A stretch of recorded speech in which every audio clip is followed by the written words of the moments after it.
ఈ రోజుల్లో మన చుట్టూ 100 మంది స్నేహితులు ఉండవచ్చు.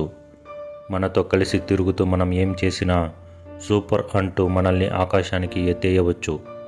కానీ వాళ్ళల్లో ఎంతమంది నిజమైన వాళ్ళో తెలుసా?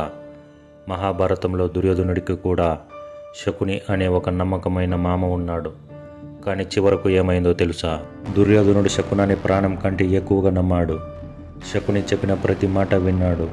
శకుని ఏం చేసినా దుర్యోధనుడి మంచి కోసమే అనుకున్నాడు. కానీ అసలు నిజం ఏమిటంటే తన సోదరిమణి గాంధారిని ఒక గుడ్డివాడికి ఇచ్చి పెళ్లి చేశారనే పగతో కౌరవ వంశాన్ని సర్వనాశనం చేయడానికి శకుని పాచికలు వేశాడు. దుర్యోధనుడికి తెలియకుండానే అతడిని నాశనం వైపు నడిపించాడు. నేటి రియల్ సొసైటీలో కూడా చాలామంది శకుని లాంటి వాళ్ళే ఉంటారు. నువ్వు తప్పు చేస్తుంటే ఆపరు సరికదా, ఆ తప్పును ఇంకా ఎంకరేజ్ చేస్తారు. నువ్వు నాశనం అయిపోతుంటే లోపల నవ్వుకుంటారు. అదే పాండవుల పక్కన శ్రీకృష్ణుడు ఉన్నాడు. అర్జునుడు తప్పుదారిలో వెళ్ళినప్పుడల్లా గద్దించాడు. నిజం చెప్పి సరైన మార్గంలో నడిపించాడు. అందుకే పాండవులు గెలిచారు.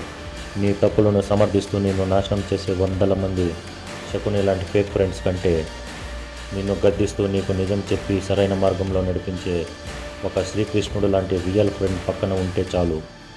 నీ జీవితంలో నువ్వు ఎప్పటికీ ఓడిపోవు. నువ్వు ఎంచుకునే స్నేహాన్ని బట్టే నీ భవిష్యత్తు ఉంటుంది. ఇది మై రియల్ సొసైటీ. ధర్మం మీతోనే ఉంది.